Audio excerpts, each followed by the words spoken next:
kayo sa muanan. Napudot dita, may bayad dito. Angin kita puso. Iba na eh.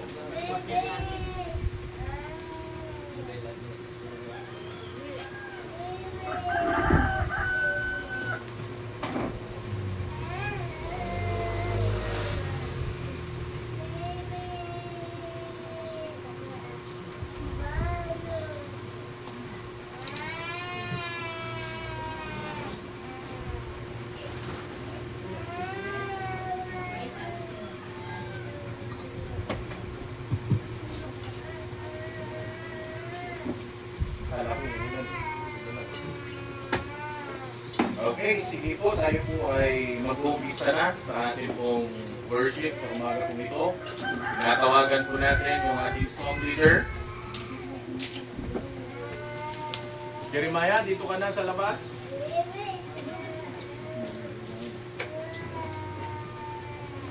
Huwag ka dyan sa loob. Ayun. Ayun.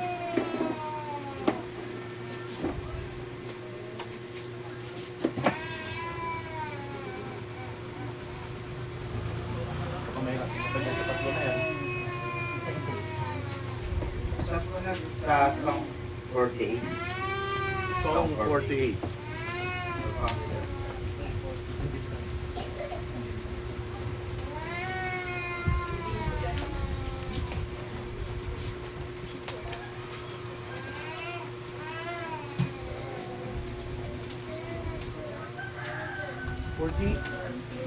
$48 may nakalagay dyan? Yung isa? 49.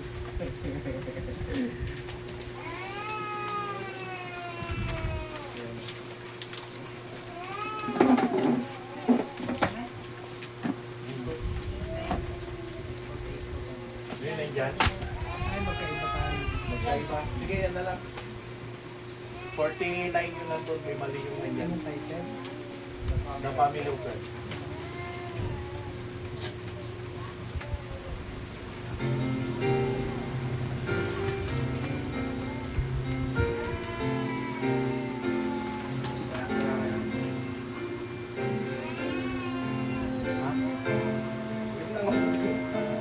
So leader ka, ikaw pangit.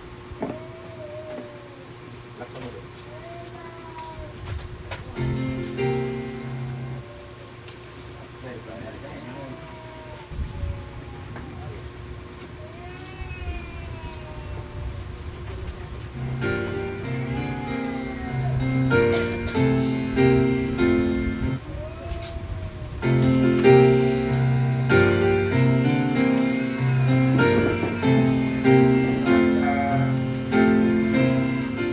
I'm so glad I'm a part of the family of God.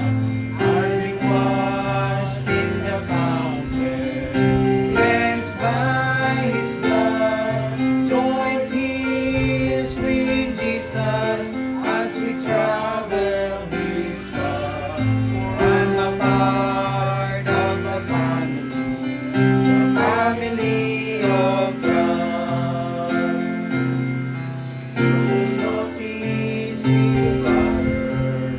Sisters around her, it's because we're a family.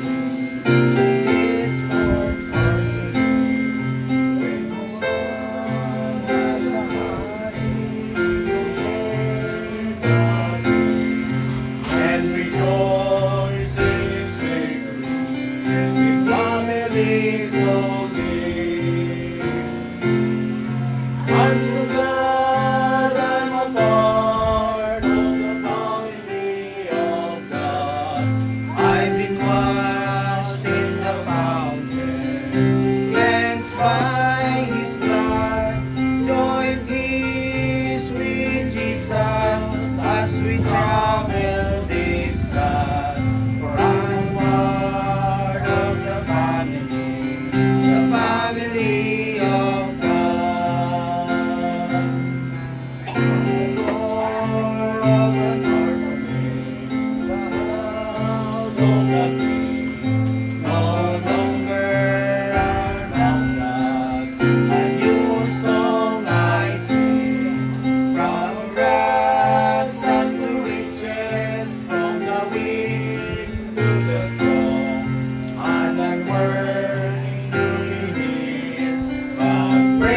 God I belong. I'm so glad I'm a part of the family of God. I've been washed in the fountain, cleansed by His blood. Join peace with Jesus as we travel this earth.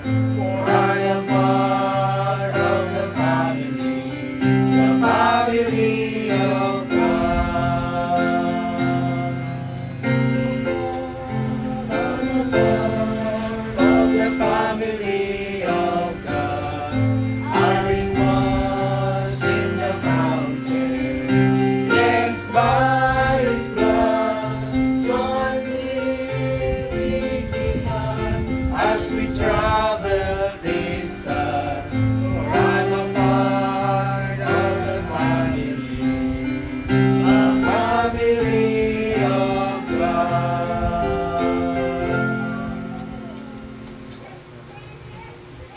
Gamit ko may gabi.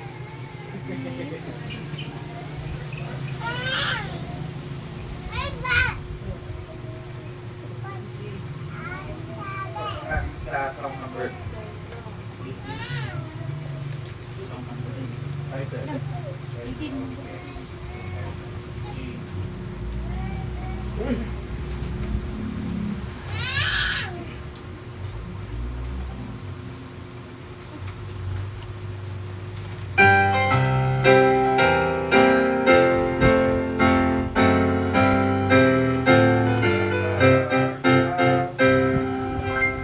Sing the wondrous love of Jesus, sing His mercy and His grace. In the mansions wide and blessed, He'll prepare for us a place. When we all went to heaven, what a day of rejoicing that will be. When we all see Jesus, we'll sing and shout the victory.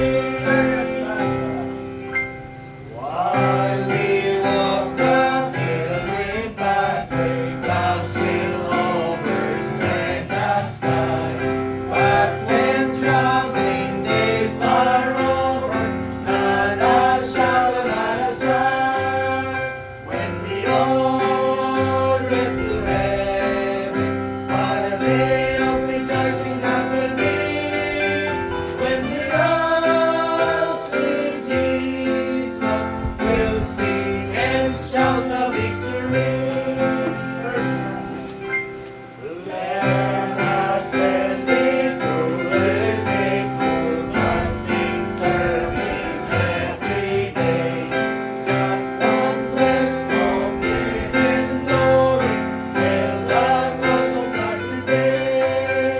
When we all get to heaven, what a day of rejoicing that will be. When we all see Jesus, we'll sing and shout the victory. Onward to the prize before us, soon His beauty will behold. Soon the pearly gates will open, we shall join the streets of gold. When we all get to heaven, what a day of rejoicing that will be. When we all see Jesus, we'll sing and shout the victory. Okay, tayo po'y tumayong lahat. Sardinia, sakitin ko yung ating opening prayer.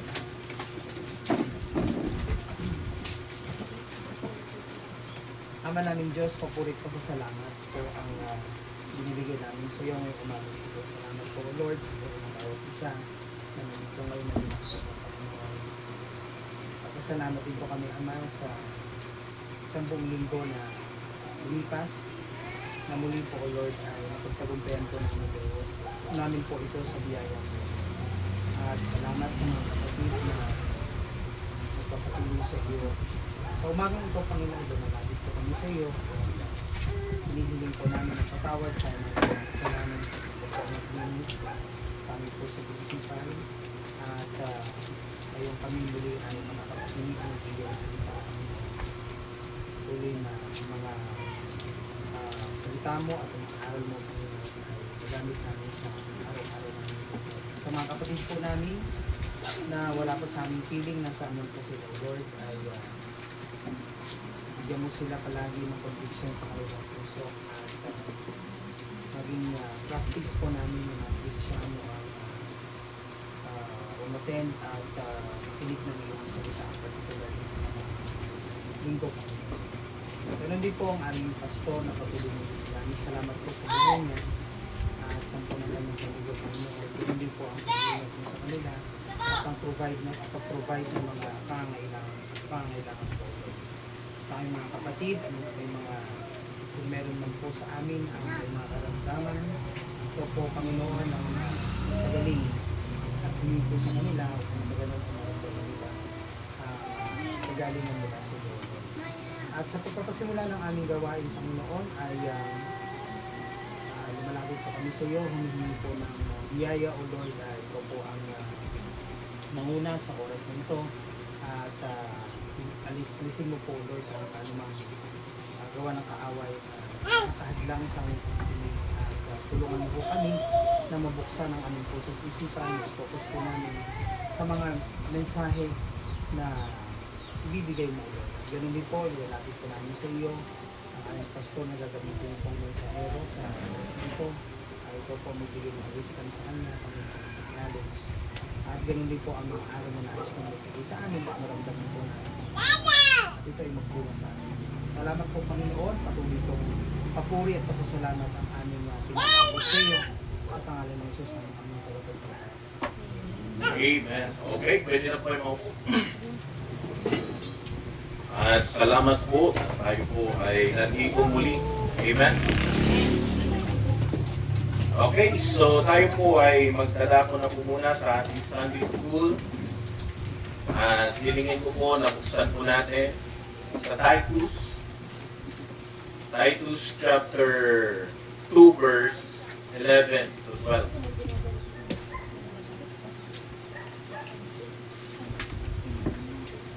Labas mo yung kuwan, nandun natin sa loob, di ba? Titus chapter 2 verse 11 to 12. Okay? So, inuulit ko po, Titus chapter 2 verse 11 to 12.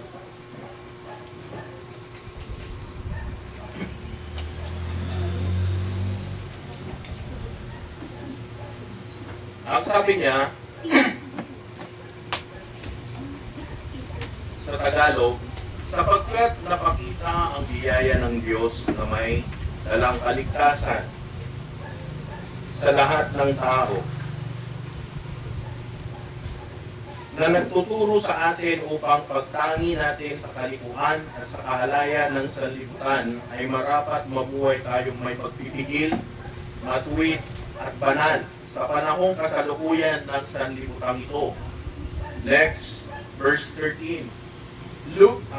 Nahintayin niya ang mapalad na pag-asa at ang pagpapakita ng kalwalhatian ng ating dakilang Diyos at tagapagligtas na si Jesucristo, na siyang nagbigay sa kanyang sarili dahil sa atin upang tayo'y matubos niya na sa lahat ng mga kasamaan at malinis niya sa kanyang sarili ang bayang masikap sa mabubuting gawa upang maging kanyang sariling pag-aari.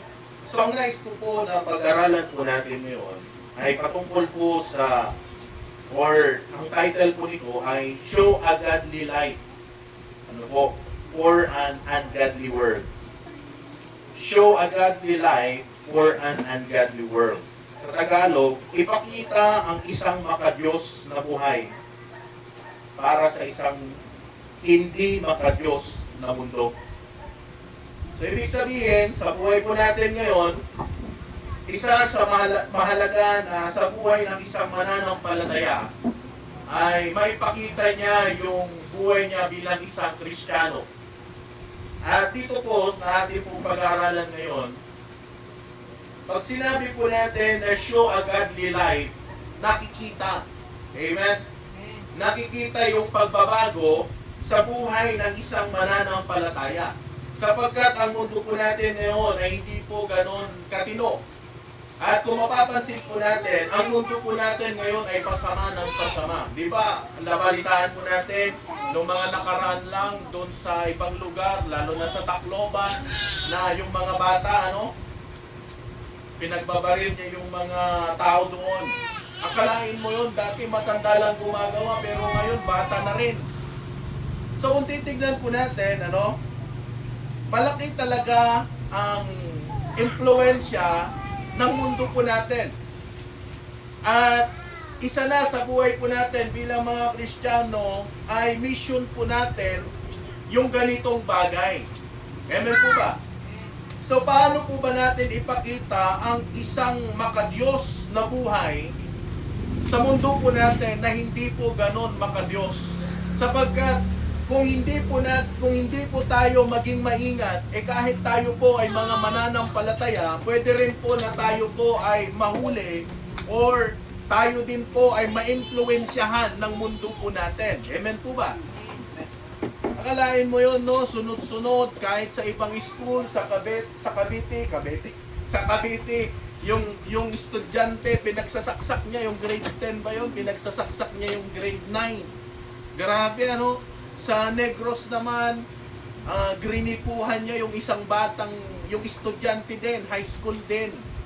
Yung iba naman ng mga estudyante, yung school ng daycare center, pinagbabato, dinumihan. You see, ganoon ang mundo po natin. Dati ang balita lang natin, gumagawa ng mga ganito, karamihan, mga matatanda na. Pero bakit? Nasa panahon po natin ngayon, kahit mga bata, nai-impluwensyahan ng gawain ng mundong ito. Alam niyo po kung ano yung kulang? Kulang po sila sa pangangaral ng salita ng Panginoon. Kulang po sila sa pakikinig ng salita ng Diyos. So, ang sabi po ng Bible, let your light so shine before men. Amen? Malaki ang impluensya ng Kristiyano dito sa mundong ito. Ang nakakalungkot lamang po, kahit sabihin po natin na tayo po ay mananampalataya, minsan hindi po tayo nagbibigay ng impluensya sa mundong ito. At ang katotohanan po nun, tayo po ang nai-impluensyahan ng mundong ito. So, show a godly life for an ungodly world. Amen? Number one, na gusto ko po na makita po natin, we need to show a transformed life. Nung tayo po ay hindi pa po mananampalataya, wala po tayong pinagkaiba sa gawain ng mundong ito. Na kung ano yung gawa ng mundo, yun ang ginagawa po natin. But thank God na nung tinanggap mo si Kristo sa buhay mo, nandun yung pagbabago dapat ng buhay po natin. Amen? Kaya ang totoong Kristiyano, nababago ang buhay. Madali lang naman kasing magsabi na Kristiyano ka kasi nagsisimba ka, nagpipray ka din, pero how about yung talagang makikita yung ebidensya na binago ka ng Diyos? Now, ang mundo pong ito kailangan ng mga binagong buhay. Kailangan ng mga Kristiyano na binago ng Diyos ang kanilang buhay. Nakikita nila yung ebidensya sa atin. Amen po ba? Na dati, nandun ka, pero ngayon, ibang-iba ka na. Ewan ko kung kailan ba yun nagkwikwentuhan yung mga young people na, ewan ko kung kagabi o nung isang araw na dati yung barkada nila, iba na yung barkada nila ngayon eh. And nakikita na dati yung mga kasama mo, ayaw ka na ngayon kasi binago ka na ng Diyos. Pero kung yung mga kasama mo pa rin, yun pa rin at hindi ka nababago, merong malaking question mark sa buhay po natin. But listen, ipakita mo na sa mundong ito, binago tayo ng Diyos. Amen? At yun ang kailangan po nila. So, we need to show a transformed life. Letter A. Number 1. O letter A. The decision. Pag sinabi natin the decision, ito po ay a total surrender. Amen? Pag sinabi natin total surrender, Isusuko mo lahat ng mga bagay na meron ka. Isusuko mo yung mga bagay na alam mong hindi makakatulong sa'yo. Ibig sabihin, dahil isinuko mo yan sa Panginoon, hindi mo na pwedeng bawiin. Kumbaga sa buhay natin, once na sinuko mo sa Panginoon yung buhay mo, maglilingkod ka hanggang sa mga huling araw mo. Amen? Totally surrender. Anong sabi po ng Romans 12 verse 1? I beseech you therefore, brethren, by the mercies of God, that you present your bodies a living sacrifice. Alam po natin yan. Maraming beses na po natin pinag-aralan yan. And be not be conformed to this world, but be transformed by the renewing of your mind. Alam nyo po, pag binago ka ng Panginoon, lahat ng mga gusto mo sa buhay, mababago yan. Pero hindi po yan mababago kung wala pong total surrender. Alam mo yung mga NPA, pag sumurrender sila sa government, ano yung isinusurrender nila? Siyempre yung armas nila, higit dyan yung prinsipyo nila na mali. Amen? Dahil mali yung kanilang paniniwala, susunod sila sa alam nilang tama. Yun yung batas. Pag Kristiyano ka, kung yung buhay mo na hindi naman maayos, isusurrender mo yan, ipagkakatiwala mo yan sa Panginoon. Kasi yun naman dapat. Tandaan mo na ang buhay mo, once na sinurrender mo yan sa Diyos, hindi magkakamali ang Diyos kung paano kanya pagpalain. Isa pa na makikita po natin dyan, the difference. Pag sinabi natin the difference, a separated identity.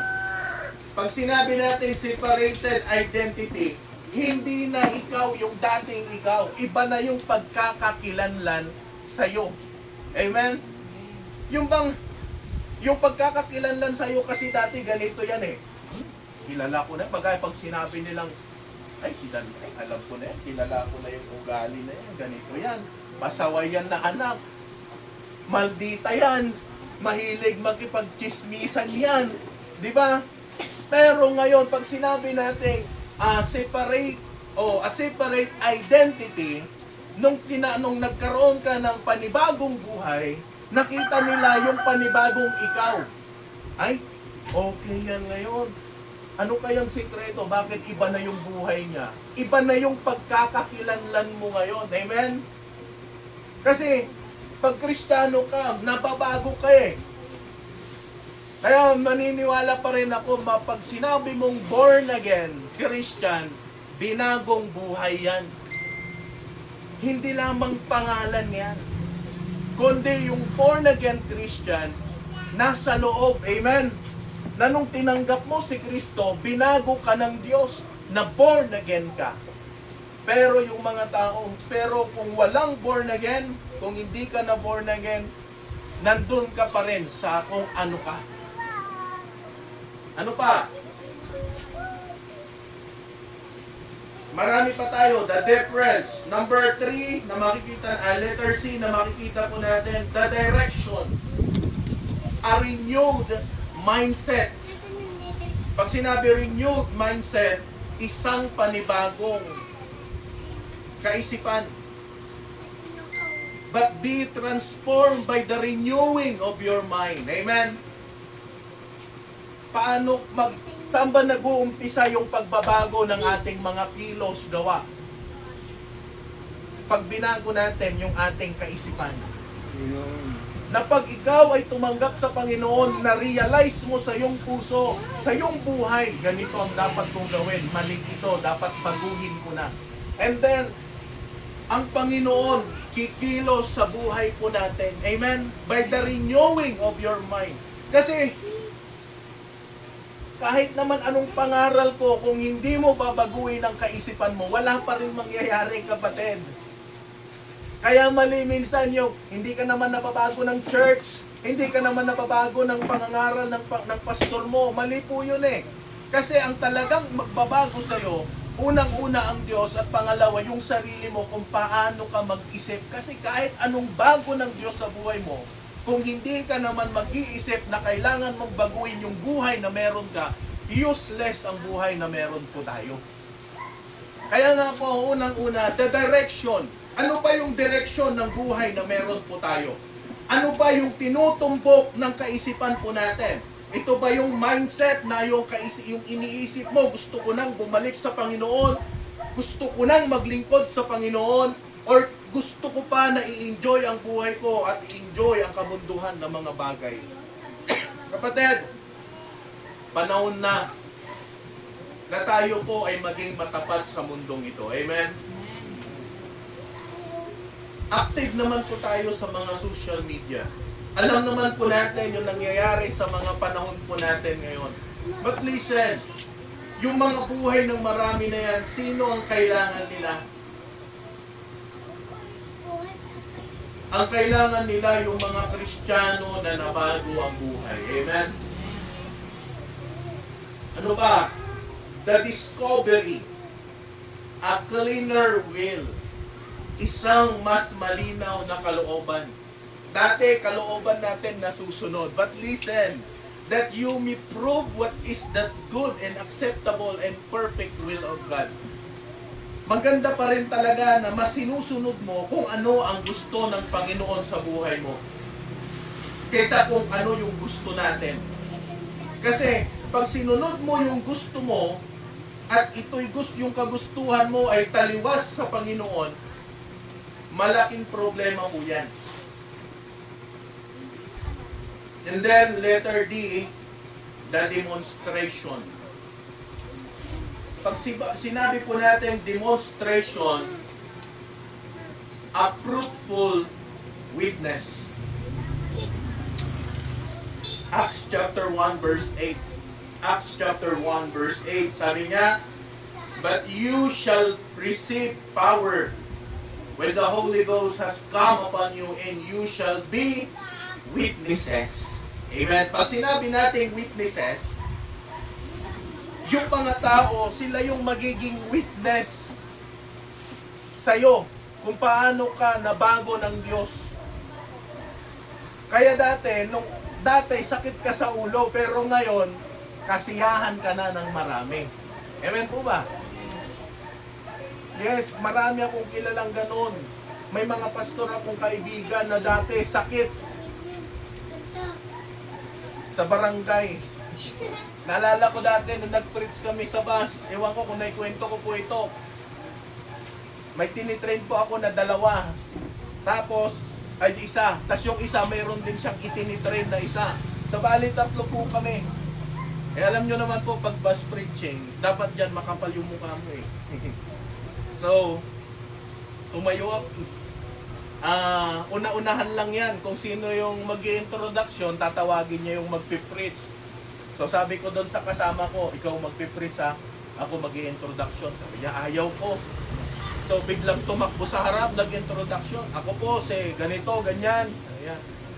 At nung tatawagin niya na yung isa, sabi niya gano'n, ako po ay nagpapasalamat sa Panginoon na naligtas itong tao na to. Hindi nyo ba alam na ito salot sa lipunan? Eh, biglang nangiwi yung mukha nung isa kasi mali, maganda na sana eh. Kaso yung, kung hindi po ito binago, isa po itong salot sa lipunan. Ay, ikaw ba naman, sabihan ka ng gano'n, bro, buti na lang bro, naligtas ka, kung hindi, salot ka sa lipunan. Masakit eh. Pero kung titignan po natin, sino bang pwede nating maging witness sa pagbabago ng ating buhay? Unang-una dyan, pamilya mo. Pangalawa, ibang tao. Mahirap sabihan na, nagsisimba ka naman, pero yung ugali mo, ganyan pa rin. Kasi, nagsisimba ka pa naman, tapos hindi ka pa rin nababago. You see? Kaya magiging dahilan, minsan sasabihin, huwag ka na nga lang magsimba kasi ganyan lang din naman ugali mo. At sabihin ng iba sa tapos tatanungin pa, sino bang pastor mo? Saan ka ba nagsisimba? Sa Harvest Bible Baptist Mission po. You see, Pag Kristiyano ka, ang ibig kong sabihin, hindi dapat simbahan ang magbabago kasi wala namang simbahan magbabago sa iyo eh. Ang Diyos at ikaw. Pero, bakit minsan nakikita nila or nadadamay sila dahil minsan maraming mga Kristiyano nasasabihin mong Kristiyano sila pero pagdating sa loob ng bahay, hindi nakikita yung pagbabago ng buhay. Now, kung gusto mo na may mga witnesses para makita ka na merong mababago sa buhay mo, ipakita mo talaga na Kristiyano ka. Amen po ba? But you shall receive power when the Holy Spirit has come upon you, and you shall be witnesses to me.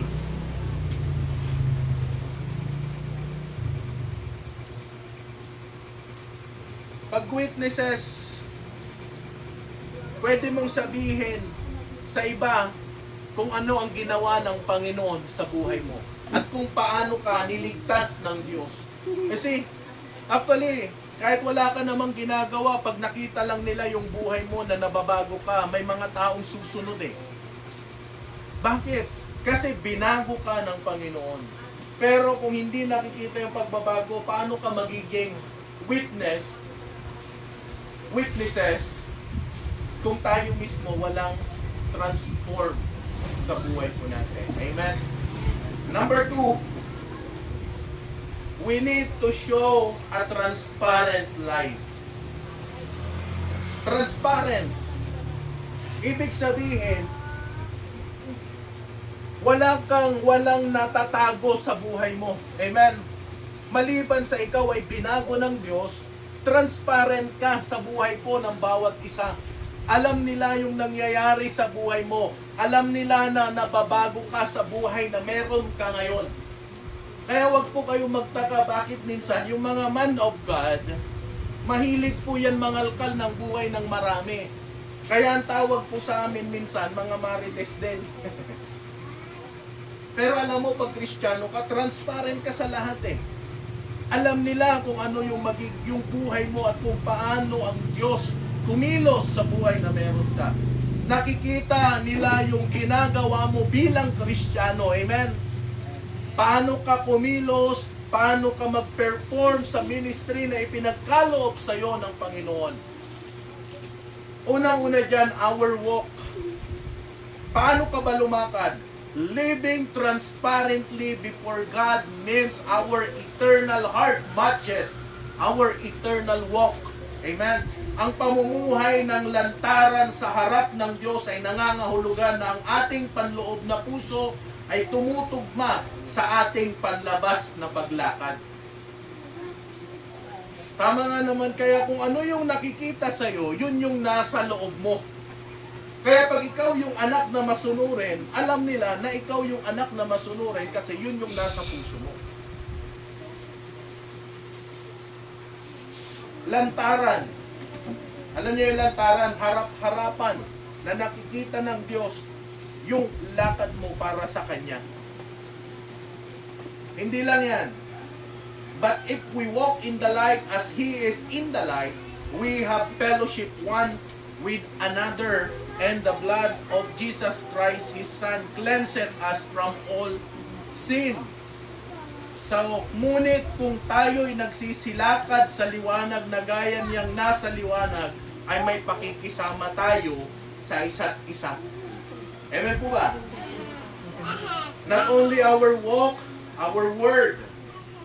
A transparent life is characterized by integrity and communication and a commitment to authority.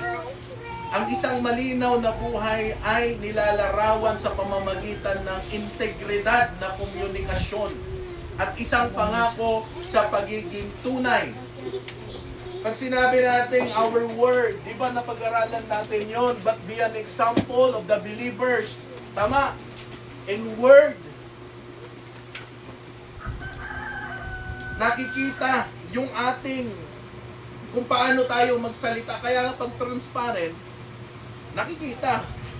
Alam nila kung ano yung pananalita mo at kung paano ka magsalita para sa kanila.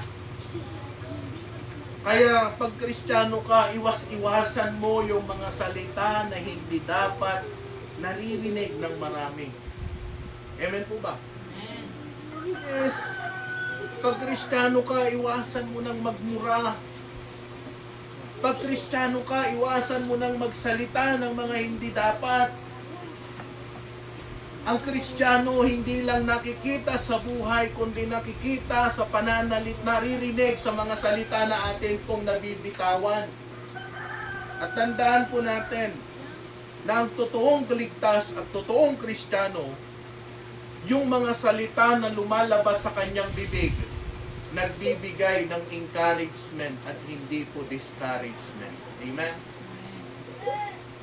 Na kapag nagsalita ka, alam ng tao na mas lalo silang mai-inspire sa'yo. Pero pag tayo yung Kristiyano na masasakit lagi, ayaw kong kausap yan kasi ganito yan eh. Ano pa? Wherefore putting away lying. Tama. Kaya nga pagkakakwil ng kasinungalingan ay magsasalita ng bawat sa inyo ng katotohanan sa kanyang kapwa. Sapagkat tayo'y mga sangkap na iisa sa atin. So, wherefore putting away lying, speak every man truth with his neighbor.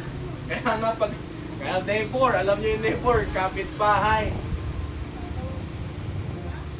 Minsan pa naman, maiinis ka sa kapitbahay mo, lalo no kanayon nga agkaradawat niya. Ay, adaasin mo, manang, padawat ako man. O, di ba? Tapos, no nakita na Jay Mulam nga, nagilo ka, ano? Nakita niya yung tarong. Yung talong. Abay, ang ganda lang to tatarong mo. Maganda yung talong mo, baka pwede naman makahingi. O di ba? Engkarkari. Nagpakahirap ka na binungkal, tinanim, nagpakapawis. Nangyayari minsan yun eh. O, di ba? Gawin mo na lang yung nakwasa mo. Bakit? Kunana, di ba alam niyo yung kwento? Bakit? Asaan ka nung nagtatanim ako? Nung nagpapakahirap ako, nasaan ka? Ano sabi nung humingi? Nakulong kasi ako eh. Nakapatay kasi ako eh, nang madamot. Binigyan na. Kaya binigyan niya. kaya kapatid, hindi mo maiiwasan yung mga ganong bagay. But listen,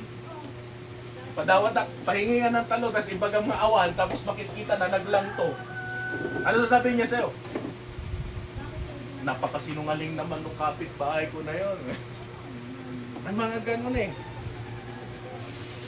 Speak every man truth with his neighbor. Amen?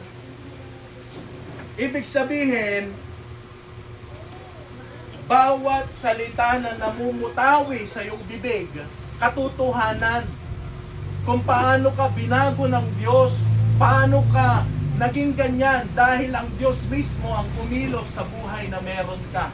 Amen po ba? Hindi yung, paano ba naging ganyan yung buhay mo? Bakit ka ba umasenso sa buhay? Bakit ang buhay mo nai-enjoy mo? Alangan naman nasasabi mo, wala lang, ganito lang talaga ako. Hindi naman pwedeng ganun eh. Sasabihin mo dahil yan sa Panginoon. Kung bakit ka binago ng Diyos. Amen? Ano ba?